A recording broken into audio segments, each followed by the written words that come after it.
pessoal, muito boa noite, seja muito bem-vindo ao WGP, o programa que é comandado pelo time feminino da casa e jornalistas do Grande Prêmio, e a gente estava preparando um programa assim, ó, que coisa linda, né?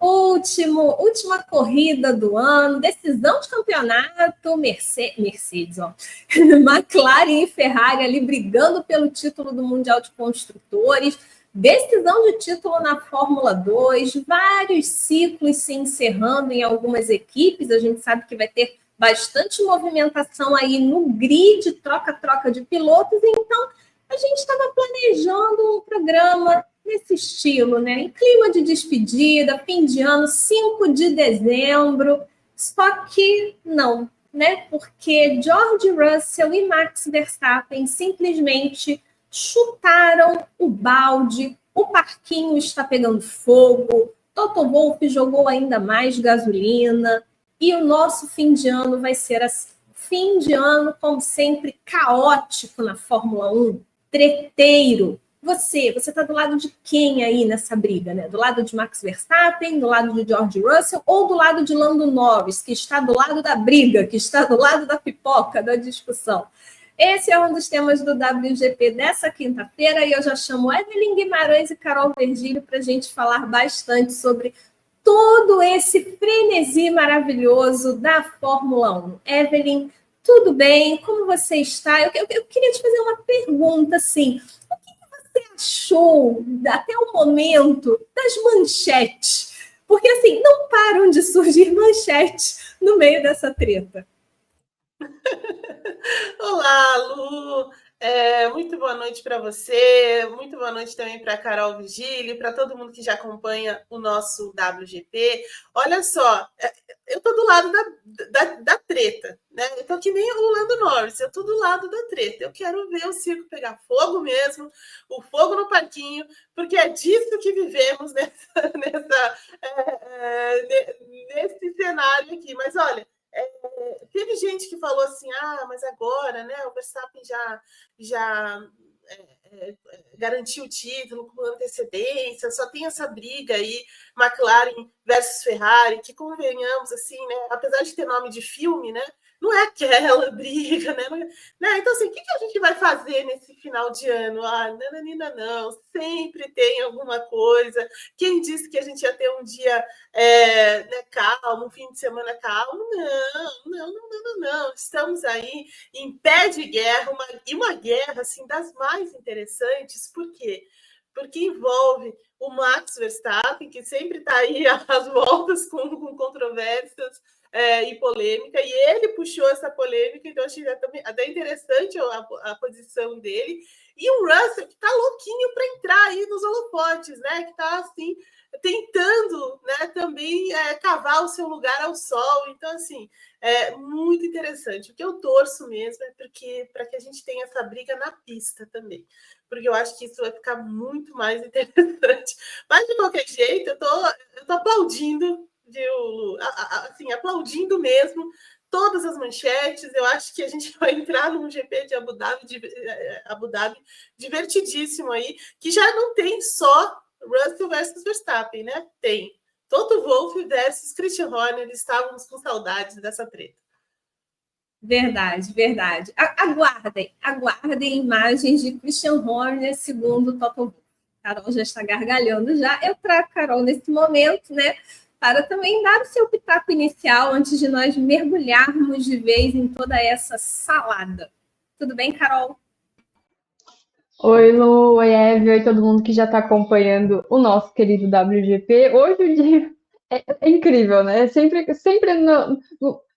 a Fórmula 1 escolhe aqueles momentos em que a gente está atolado de coisa para fazer para entregar mais ainda. Então, eu acho incrível. Última etapa do campeonato, a gente achando que tudo estava se acalmando, título decidido, só falta o construtores, mas não. Vamos instaurar o caos nessa categoria, e é disso que no final das contas a gente gosta, mas calma, não precisa vir tudo de uma vez. Eu vou aproveitar brevemente para chamar o pessoal para curtir o nosso vídeo, compartilhar o link do nosso programa em todas as suas plataformas e redes sociais, de grupos de mensagem e tudo mais.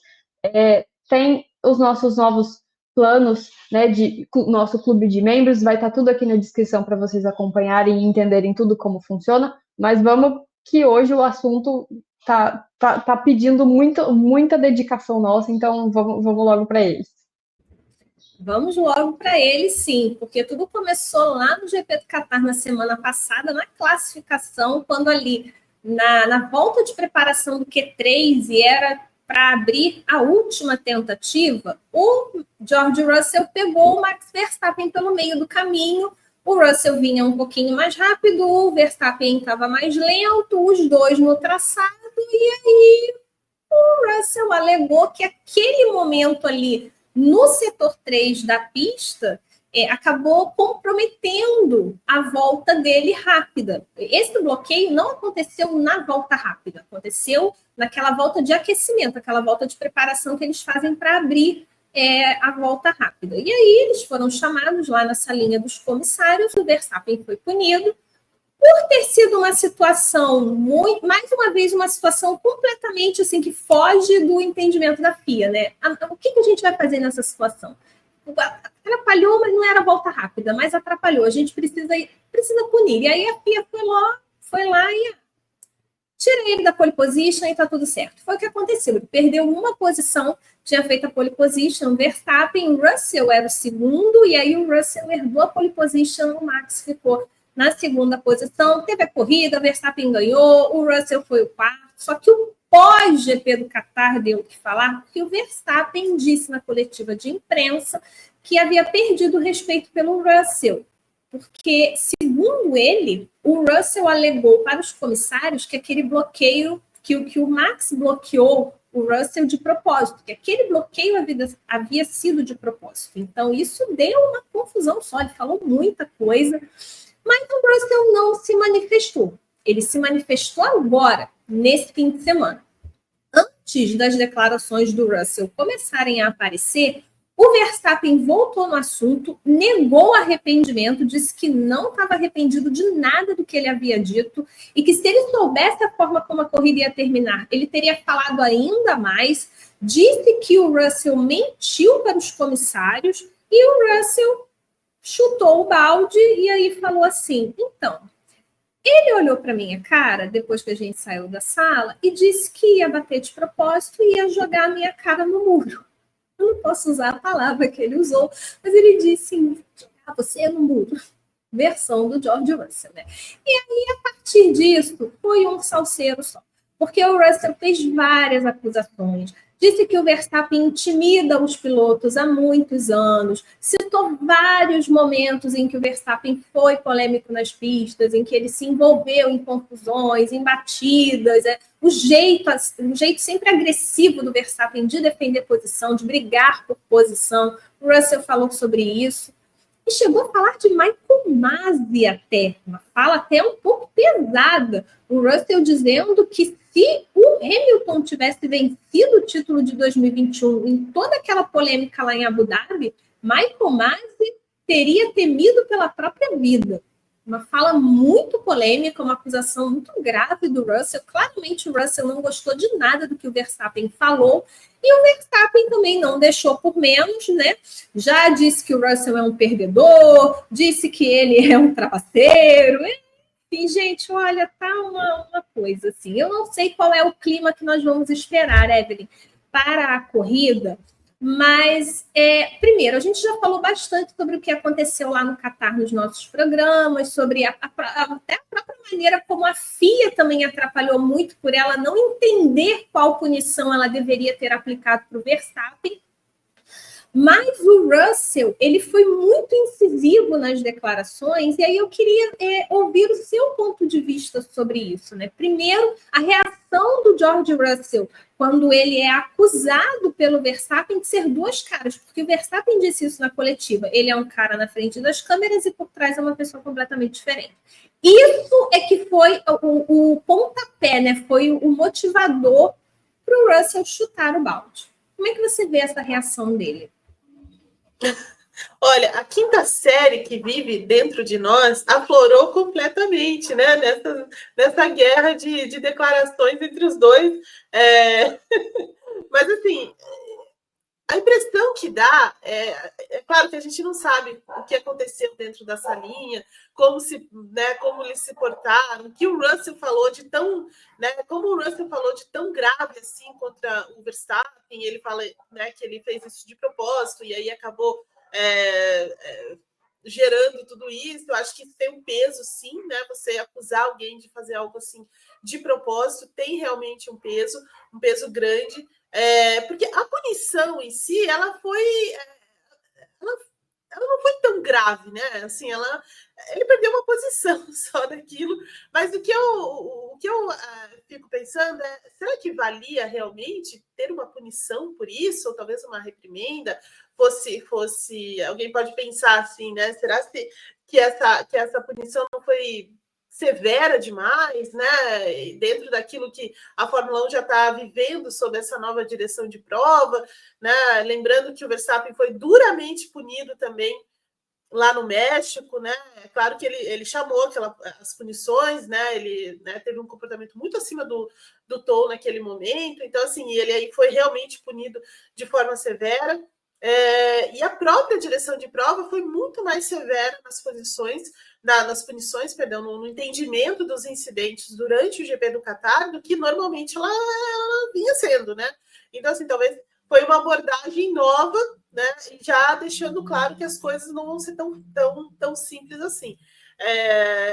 E é por isso que ele recebeu essa punição mais severa, que talvez em outros tempos rendesse apenas uma reprimenda, alguma coisa assim. É claro que havia uma questão muito forte lá no Catar, como houve também em Las Vegas, que a volta, embora eles tivessem volta lenta e tudo mais, mas a volta de preparação para a volta rápida, para o giro mesmo decisivo, era muito importante. Né? Então, assim, você colocar os pneus na janela correta, você cuidar desses pneus ao longo dessa volta de preparação, era muito importante para a volta mesmo, porque eles estavam enfrentando esses problemas, né, por conta da temperatura, por conta da pista, aquela coisa toda. Então, era um momento muito crucial ali para você perder a chance, como ele acabou perdendo, né, nesse incidente com o Verstappen. Então, na cabeça, né, dele, ele acabou entendendo que o Verstappen tirou a chance de brigar pela pole e tudo mais. Então, assim, até aí você pode até entender, realmente ficou chateado com isso e tudo mais, mas tem um passo grande aí que a gente não sabe o que aconteceu dentro dessa linha, mas me parece que foi uma coisa muito também assintosa para os dois lados, né? Para o Verstappen depois sair falando que ia jogar no muro e não sei o quê. Então, assim, exageros, assim, eu vejo muito como exageros de ambos os lados, tanto do Russell quanto do Verstappen depois nas falas. Claro que o Russell acabou elevando o tom, porque o próprio Verstappen elevou o tom antes, né? Então, assim, foi simplesmente entrar naquela briga sem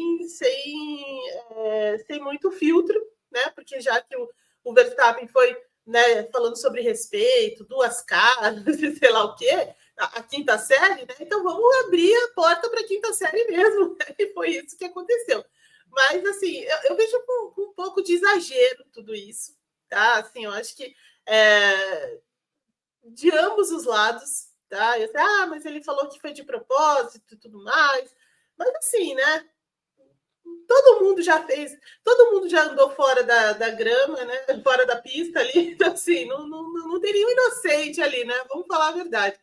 Mas, enfim, eu vejo como um pouco de exagero, viu, Lu, tudo isso. Mas acho que o cerne do negócio também está dentro do que a FIA determina, de forma como ela determina, essas incoerências também com relação à interpretação desses incidentes, as punições que eles estão passando, as mensagens estranhas que vem desse comportamento, né? Que de repente a gente vai mudar completamente a abordagem e não tem nenhuma explicação sobre isso, não tem nada, não tem nenhuma transparência sobre isso. Então, assim, eu acho que tudo começa com essa forma da FIA de virar a chave sem muita justificativa, sabe? Eu não acho, até os meninos falaram sobre isso no Paddock GP, que né, vai ser mais severo ou não vai ser mais severo, a FIA deveria ser mais severa. E ok, não tem nenhum problema com isso. Você pode ser mais severo, você pode ser mais rígido, você pode, desde que isso seja desde que isso venha com alguma consistência, né? Que as mesmas coisas sejam punidas do mesmo jeito, né? Então, situações semelhantes, punições semelhantes e coisas assim, não situações A, B e C, tudo aleatório, como parece ser, né? Meio arbitrário também. Então, assim, esse é o ponto em tudo isso. Mas a encrenca dos dois, para mim, é muito exagerada, assim, ela vai muito além, né? Porque, de repente, nossa, né? Pareceu que foi uma ofensa assim, gravíssima. Né? E é por isso que a gente está rindo um pouco sobre isso, porque é exagerado demais, né? É a quinta série aflorando mesmo, eles são jovens, ainda não faz muito tempo que saíram da quinta série.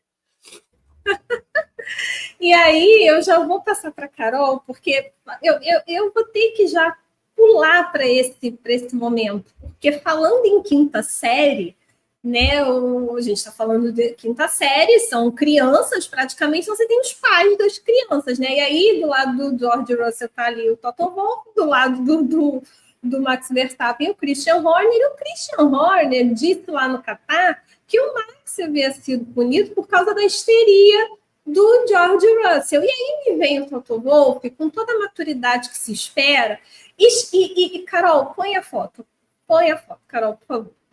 Esse aí, olha, este é Christian Horner segundo Toto Wolff. Não olha, tem como. Eles olha. São piores. Agora sim, Lu, desculpa te interromper, sim, mas assim... Você pode interromper. Eles são piores do que os pilotos, vamos falar a verdade. Sim. Toto Wolff e Christian Horner, eles vão muito além do que os pilotos fazem, sabe? Mas essa foi um grande momento de Toto Wolff, não dá para negar isso.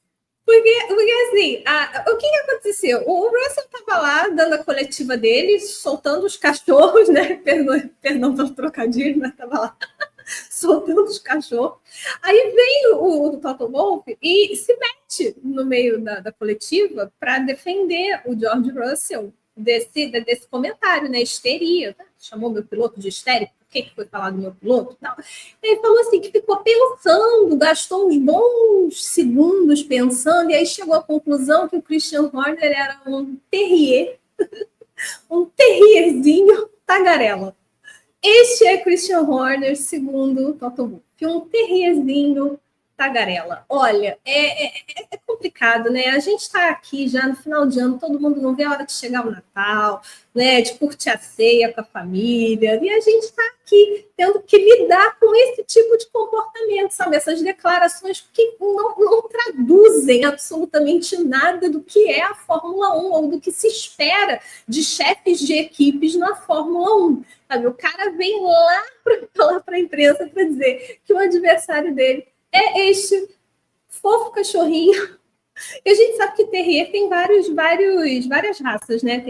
Mas assim, a gente escolheu o fofinho para ilustrar esse grande momento. Carol, eu queria te ouvir também sobre isso, mas eu queria também perguntar para você sobre a rivalidade Russell e Verstappen, mas do ponto de vista do que a gente pode ver na pista.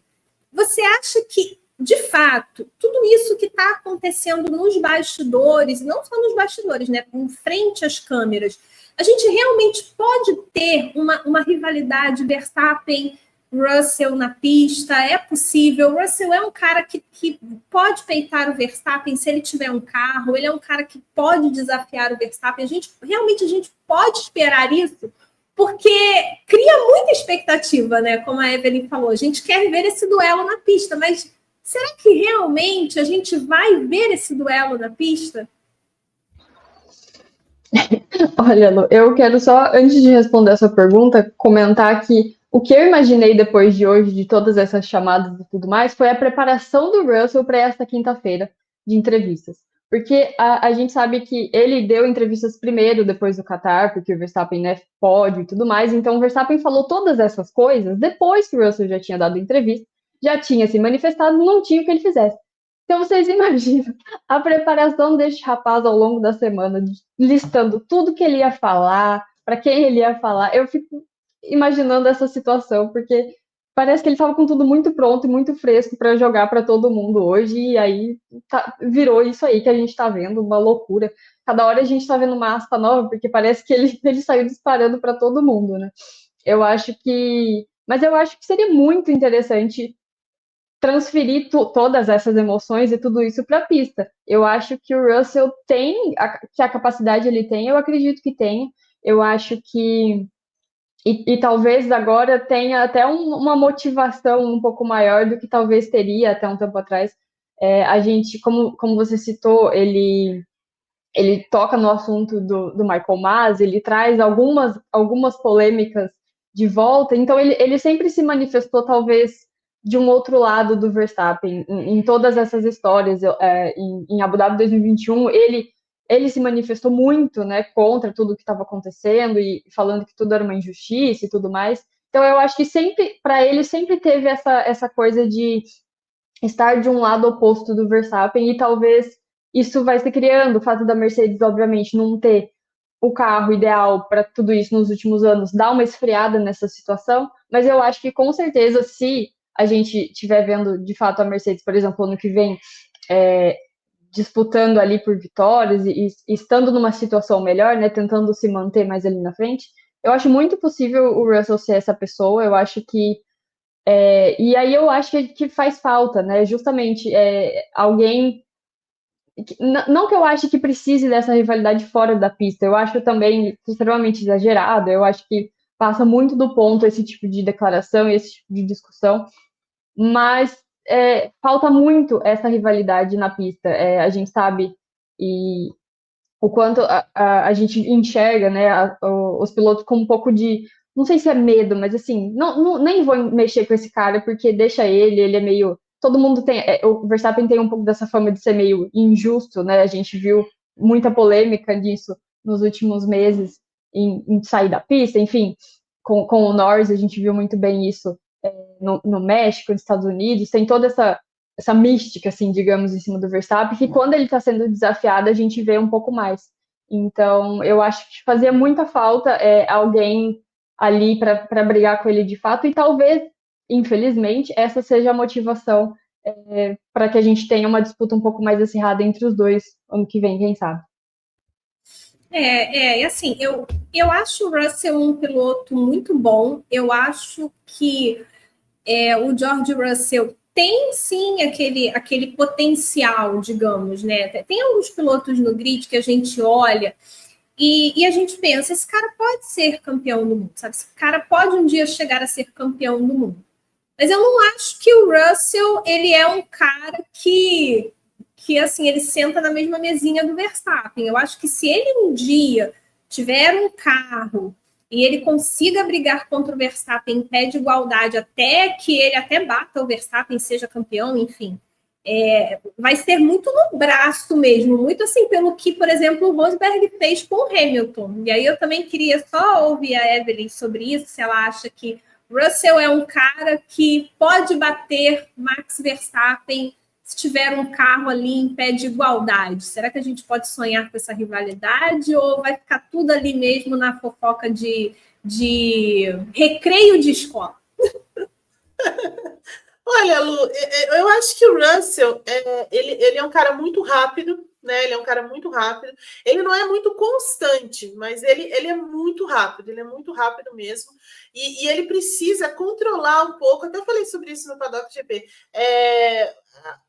aquele ímpeto dele, né? Porque em alguns momentos, assim, ele meio que extrapola e é muito afobado, né? E se atrapalha, e faz coisas assim que, cara, que é isso, né? Então, assim, por exemplo, em alguns momentos nessa temporada a gente viu tanto o Russell, aquele Russell mais rápido e ao mesmo tempo maduro, entendendo aquilo, né, aquela leitura, tendo aquela leitura de corrida, como foi em Spa, por exemplo, né, ou a vitória dele em Las Vegas. Então, aquilo ali é aquele Russell que precisa brigar pelo título com o Verstappen. Aquele Russell consegue brigar pelo título o Verstappen. Mas o Russell, por exemplo, do GP da Itália, que quis decidir de novo a corrida na primeira curva, e coisas assim, ou aquele Russell do ano passado, lembra quando ele joga a chance de tentar uma vitória lá em Singapura no muro, sabe? Aquele Russell não tem condição. Então, o Russell ele precisa encontrar uma estabilidade ainda, uma consistência maior em corrida, porque velocidade ele tem. E ele tem também o que a gente esperava que o Lando Norris tivesse, né? Assim, aquela coisa de ir para cima, de você conseguir, sabe, brigar realmente e tal. O Vitor foi muito crítico com o Russell nesse GP do Qatar, em função da largada e dos erros que ele cometeu. É isso, assim, né? Então o Russell tem esses momentos de oscilação, né? Mas no geral ele é um cara mais combativo, né? Ele é um cara que vai para cima, né? O ano passado, quando ele brigou, né? Que ele teve aquele encontro com o Verstappen lá no Azerbaijão, por exemplo. Então, assim, o Russell, se tiver a condição, né? Se tiver o carro vencedor, uma equipe em torno dele ali para brigar pelo título, ele tem muita condição de brigar pelo título. É claro que assim, o nível técnico do Verstappen é muito maior, né? O Verstappen o sarrafo do Verstappen é muito mais alto, né? Você precisa realmente fazer muito mais coisas, porque o repertório dele é maior. Mas o Russell tem aquilo que é necessário para, sabe, entrar nessa briga. Ele só precisa realmente ser um pouco mais consistente e, claro, ter um carro que o ajude, uma equipe também né, ao redor dele. E aí vai ser interessante de ver, porque o Russell também tem esse espírito, né, combativo, mais de confronto e tudo mais, e é o tipo de coisa que o Verstappen deve gostar, porque o Verstappen não...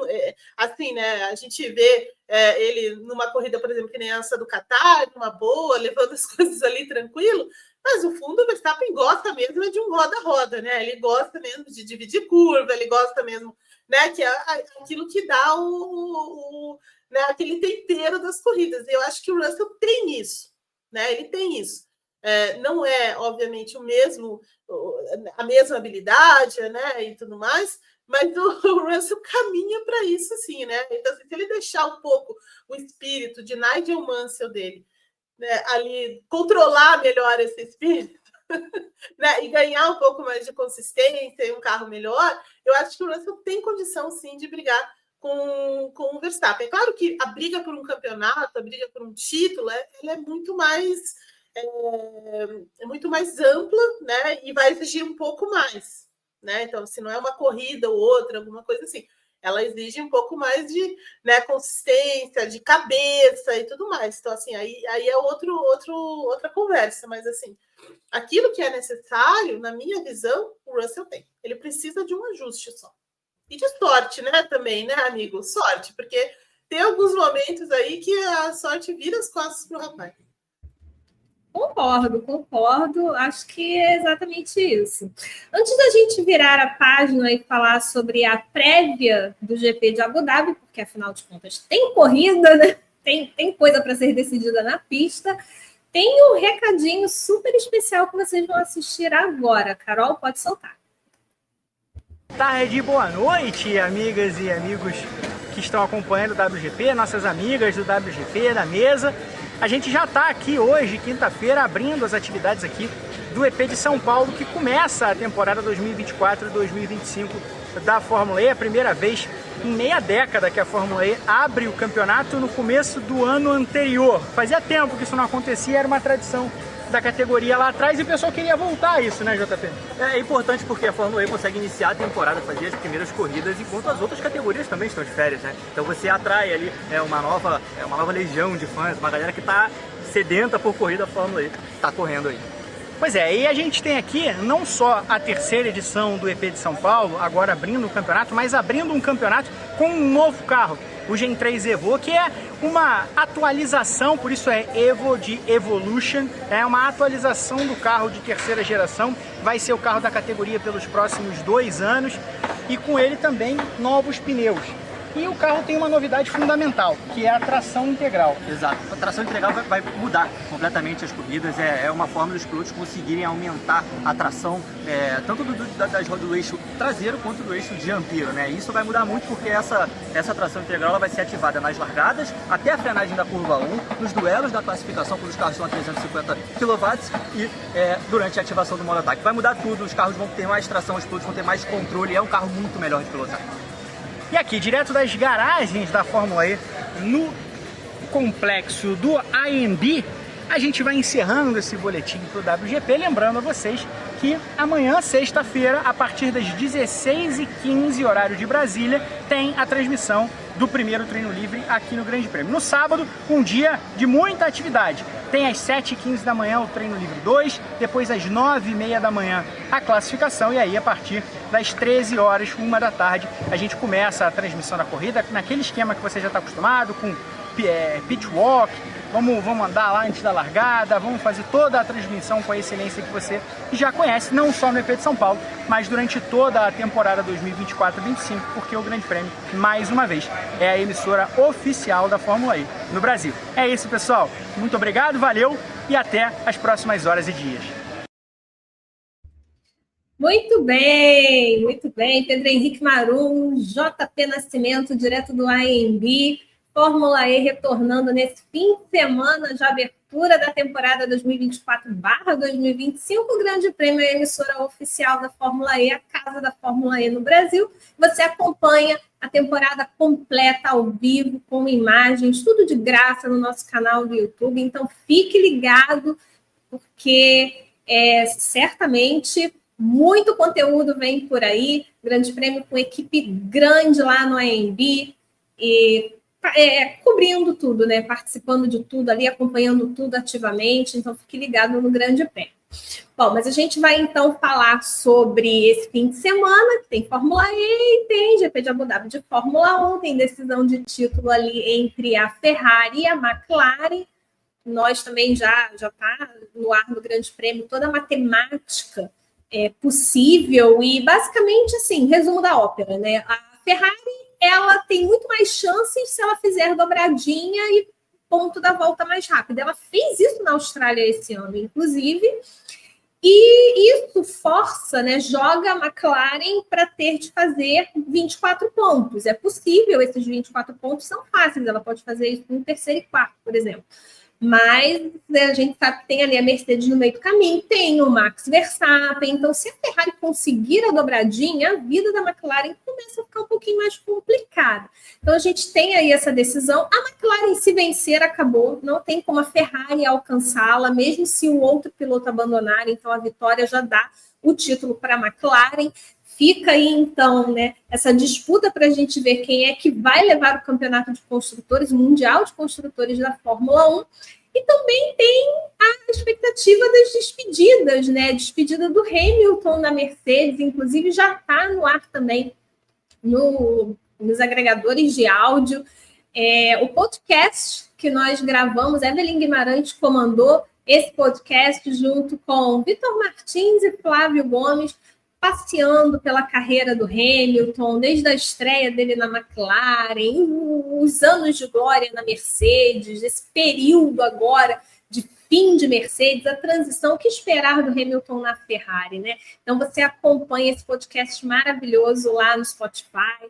Então, se depois você dá uma passadinha lá quando acabar o programa aqui, ouve que tá bem legal, tá ótimo esse podcast. Tem Hamilton deixando Mercedes, tem o Nico Hülkenberg deixando a Haas, vai correr na Sauber ano que vem ao lado do Bortoleto, tem o Carlos Sainz deixando a Ferrari, vai correr na Williams junto com o Alexander Albon. O Esteban Ocon também deixou a Alpine, só que deixou a Alpine na corrida passada, né? Então, assim, pobre Ocon. Ocon já está de férias, Jack Durham já corre esse ano, já corre esse fim de semana na Alpine, mas o Ocon, ele vai para a Haas no ano que vem. Então, assim, a gente tem esse troca-troca no grid, e aí eu já passo a palavra para a Evelyn, porque a gente sabe que Hamilton saindo da Mercedes é um impacto muito grande, ele vai para a Ferrari, é toda uma história sendo escrita, mas quando a gente olha para essas outras despedidas, é possível dizer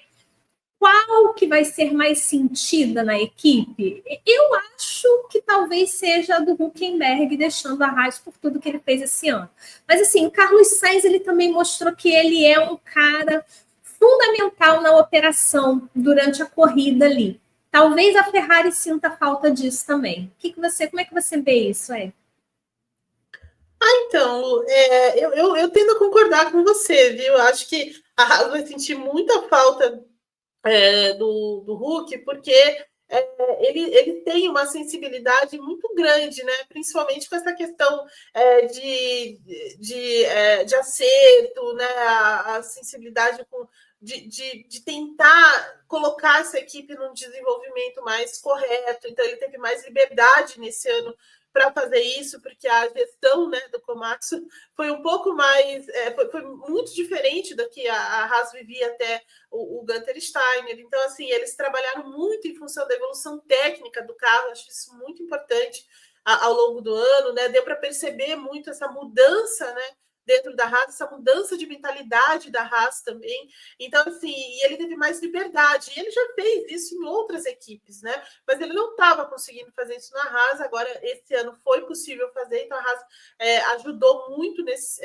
aliás, ele ajudou a Haas muito nesse sentido. Inclusive, ele ajudou até o Kevin Magnussen a entender os problemas do carro, entender as dificuldades que o próprio Magnussen tinha com o carro, questão dos freios e tudo mais. Então, foi bem interessante esse trabalho do Hulk. Ele, assim, tinha uma facilidade melhor para entender esses pneus, e é por isso que ele estava sempre quase ali brigando, ou dentro do Q13 e tudo mais. Então, assim, ele foi muito... Claro que a última corrida, né, sempre fica aquele último resultado na sua cabeça, né? Foi terrível, né? A performance do Hülkenberg do Qatar, mas assim, ele tem mais momentos tem mais altos do que baixos, né? Então, assim, aquele período, aquele final de semana que dá tudo errado para o cara, né? Mas ele tem muitos momentos bons, né? Com a Haas, de altos mesmo, né? Então, assim, os melhores resultados da Haas esse ano vieram pelas mãos do Hulk. Então, acho que a Haas vai sentir mais realmente, né? E a Ferrari, nesse sentido mesmo que você falou, Lu, eu acho que a Ferrari vai também sentir essa visão mais técnica do Carlos Sainz, sabe? Em corrida, principalmente, né? Porque ele é um cara que é muito ligado nos detalhes, é muito ligado naquilo que está acontecendo ao redor dele. A leitura de corrida que ele tem é muito boa, né? Muito apurada também. Então, assim, em muitos momentos ele guiou a Ferrari, né, por caminhos menos tortuosos, assim, né? Porque a Ferrari tem uma tendência a sempre querer sair da pista, né? Ela sempre está querendo, sempre flertando com essas atrapalhadas, né? Mas o Carlos Sainz puxava a Ferrari para uma mentalidade mais cerebral, né? Para uma coisa mais...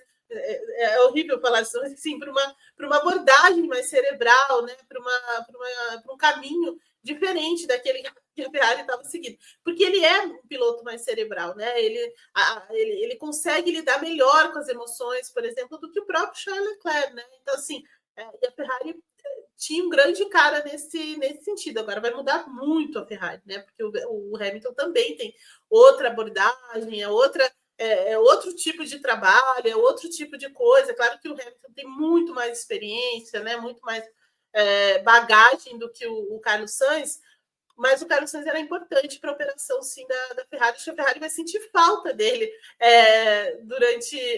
em alguns momentos, sabe? De tentar resolver algumas pequenas coisas, assim. Mas vamos ver como é que o Hamilton se vira também, porque, né, a gente não pode também descartar um cara que é heptacampeão, um cara que, né, tem recordes e recordes, e também um cara que sabe desenvolver o carro, né? Então, assim, mas acho que o Hulk, nessa balança, viu, ele acaba levando vantagem sobre o Carlos Sainz, por causa de quem está entrando no lugar dele, principalmente. Ah, verdade, eu concordo, porque só recapitulando, né? A Haas, ano que vem, vai ter o Ocon, e eu acho que é importante a chegada do Ocon à Haas, porque é um piloto experiente, é um piloto também que tem muita parcela na melhora da Alpine. ao longo da temporada. E não só ao longo da temporada. Quando a Alpine estava terrível, Ocon e Gasly carregavam a equipe nas costas. Então, os resultados que surgiram nesse meio de campo aí, resultados positivos da Alpine, foram totalmente em função da força dos seus pilotos, até que, de fato, a Alpine conseguiu ali encontrar um desenvolvimento que deu ali um salto de qualidade o carro, tanto que o Gasly nas últimas corridas foi presença ali no Q3 das classificações, brigou para poder largar no top 10, brigou por pontos, então deu uma melhorada. Então o Ocon, ele representa esse piloto experiente que a Haas naturalmente precisa, porque quem vai entrar no lugar Na verdade, os dois pilotos da Haas estão saindo, né? E ao lado do Ocon vai ter o Oliver Behrman, que não é mais novato, porque a Fórmula 1 não considera mais novato um piloto com 3 largadas, como é o caso do Behrman, mas ele tem toda uma temporada ainda pela frente, são vários circuitos que ele nunca andou na vida, então vai precisar daquela casquinha, né? Só para dar a informação, Kevin Magnussen vai para o Endurance no ano que vem. Assinou com a BMW e nós entramos em contato com a BMW para entender como é que vai ser isso, né? Porque ele vai para o programa da BMW ali dos carros protótipos que correm tanto no WEC quanto também no INSA Sports Car. E a BMW disse que essa definição ainda virá.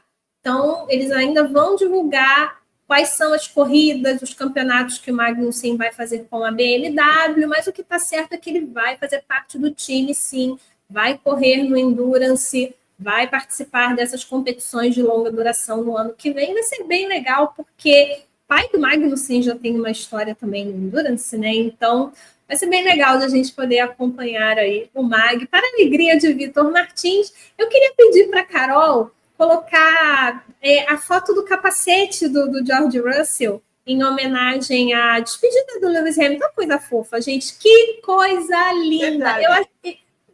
Olha, eu queria esse capacete. Eles podiam fazer a miniaturinha e vender. Eu compraria. É verdade, foi muito bem pensado esse capacete do Russell, principalmente essa foto, né? O Russell ali com 10 anos, ou sei lá, esperando o autógrafo do Hamilton e depois sendo companheiro de equipe do Hamilton, né? Eles fizeram uma boa parceria, né? Embora nunca tenham sido muito próximos, né? Então, assim, houve até momentos de tensão entre eles, né? No ano passado, em outros momentos e tudo mais, mas termina em bons termos, né? Como a gente diz, assim, não foi a mesma parceria, por exemplo, com Bottas, né? Que o Hamilton se dava muito bem com Bottas, mas também porque o Russell imprimiu um ritmo maior, né? O Russell foi mais... teve desempenhos melhores, né? Mas é legal que termine dessa forma, né? Com essa admiração. Os dois são britânicos e tudo mais. Essa arte aí no final foi bem legal, foi bem bonitinho mesmo. Essa arte vou deixar a Carol falar, porque essa é a área dela também, né? Então... Sim, não, com certeza. Eu quero que a Carol fale desse capacete e quero que ela fale também dessa despedida do Hamilton, né? Porque é claro que a gente não vai deixar de falar sobre esse momento aqui no nosso programa, né? Hamilton deixando a Mercedes, Carol. Pois é, chegou a hora, né? A gente que foi pego totalmente de surpresa lá no começo do ano com a notícia de que ele sairia da Mercedes, literalmente parou a vida de todo mundo naquele dia. A gente fez um programa especial que todo mundo participou. Chegou a hora, é a última corrida da equipe com o Hamilton ali. Muito legal essa postura do Russell. Eu acho que a gente, ao longo das últimas corridas, a gente acabou vendo a relação dar uma esfriada, assim, principalmente entre Hamilton e Mercedes, Toto e tudo mais. Mas é muito legal que o Russell ainda tenha o cuidado de fazer uma despedida assim bonitinha, uma homenagem nos capacetes e tudo mais. Eu achei muito bonitinho, principalmente essa foto, a foto dos dois e os dois momentos. É muito bonito ver isso a criança ali vendo o Hamilton já na Fórmula 1 e depois os dois juntos. É sempre uma coisa bonitinha, né? Toda uma história na relação dos dois. apesar de não terem vivenciado a melhor fase da Mercedes juntos, eu acho que é bem bonitinho que essa homenagem tenha vindo agora. E eu acho que vai ser um final de semana muito emocionante pro Hamilton, pra Mercedes. Eu acho que ali dentro tá todo mundo meio na casca, assim, meio que não se aguentam mais, mas ainda assim sabem o significado de tudo que passaram, né? De toda essa parceria ao longo dos últimos anos. Então eu acho que não vai ser. Teremos lágrimas na equipe, teremos lágrimas nos mecânicos, no Bono, no Hamilton, em todo mundo. Eu acho que vai ser um final de semana bem emocionante. E eu espero que pelo menos para fechar um pouquinho mais de alegria, que a Mercedes consiga ter um desempenho melhor agora, né? Porque nas últimas etapas foi triste, estava tudo um clima de velório, uma coisa horrorosa. Pelo menos que agora a gente tenha um final um pouquinho mais em alta, porque vai ser bem emocionante para todo mundo. Você está muda. A pessoa começou ontem. Dizendo assim, a gente já sabe que o Hamilton foi o mesmo que falou, né? Ele é lento, né? Eu sou lento. Olha, aquela frase do eu sou lento, não dá. Mas não vamos falar mal do Hamilton, não, porque esse fim de semana ele merece todas as honrarias. Mas assim, a gente já sabe que não vai ser a melhor das classificações, ou pelo menos a tendência é ser assim, mas a gente espera, assim, que a Mercedes entregue um bom carro na mão do Hamilton, que o Hamilton consiga ter uma despedida digna de toda a história que ele construiu na Mercedes, de todas as vitórias, de todo aquele domínio, de todas as lutas que ele lutou ao lado de Toto Wolff. E eu acho que a Carol tocou num ponto muito legal, muito interessante. Que pena que essa parceria Russell e Hamilton não foi com um bom carro. Evelyn, eu queria, antes da gente falar da programação do fim de semana, que você comentasse isso, porque eu achei bem legal esse ponto que a Carol falou.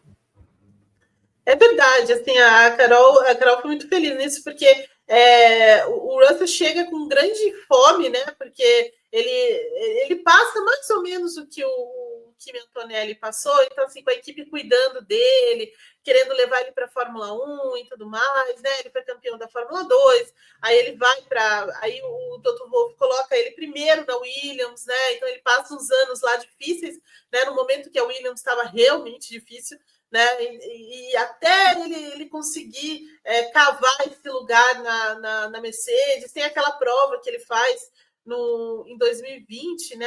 Que ele vai muito bem lá no Bahrein, né? E aí acaba quebrando o carro. Ai, meu Deus. Aí começa os dramas, né? Lembra que a gente falou sobre a falta de sorte do Russell? É isso aí também, né? O cara tem que andar no carro do Hamilton sem uma grande preparação, né? O Hamilton tinha contraído a Covid, então assim, foi uma situação bem complicada assim para ele, mas ele conseguiu entregar um bom resultado, apesar de no final não ter sido aquilo que eles queriam, né? E aí ficou aquela coisa assim, poxa, por que a Mercedes não colocou ele em 2021, né? Já, por que não mudou ali? Porque, né, o Bottas estava lá, e no fim das contas as coisas foram mais difíceis para a Mercedes, né? O Bottas não ajudou quase nada, né? Se não falar nada naquele momento. Talvez se o Russell estivesse no lugar do Bottas, a história teria sido diferente daquele campeonato. Mas é uma pena, de fato, que a Mercedes não tenha conseguido entregar um carro vencedor para eles. Teria sido uma disputa grande e bem interessante de acompanhar ali também dentro da Mercedes, por causa desse temperamento do Russell também. Acho que o Russell não ia temer tanto assim, não ia, sabe, respeitar, ele ia peitar mesmo o Hamilton, como ele peitou em alguns momentos, né? Então, assim, a gente teria visto uma parceria das mais eletrizantes, assim, entre Russell e Hamilton, viu? Não ia ser fácil, não. André Kimi Antonelli, que se cuide. Olha, pessoal, foi um prazer ter todos vocês aqui com a gente. Deixem seus comentários, tá? O que vocês acharam aí da treta Verstappen e Russell? Exageraram? acharam. E o Toto Wolff tinha que ter ficado calado. Enfim, comenta aí quem você acha que vai ganhar o campeonato de construtores, Ferrari ou McLaren. E o que você espera dessas despedidas, né? E, claro, principalmente a despedida do Hamilton, da Mercedes. Como que você espera? Qual é a sua expectativa? Comenta aí, porque é sempre muito importante. Fique ligado na programação, já está tudo lá em grandepremio.com.br. Tem Fórmula 1, tem Fórmula 2, decisão, Gabriel Bortoleto brigando pelo título. E tem, claro, a Fórmula E no Brasil, lá no AMB, cobertura completa, equipe do Grande Prêmio, transmitindo todas as atividades ao vivo e com imagens.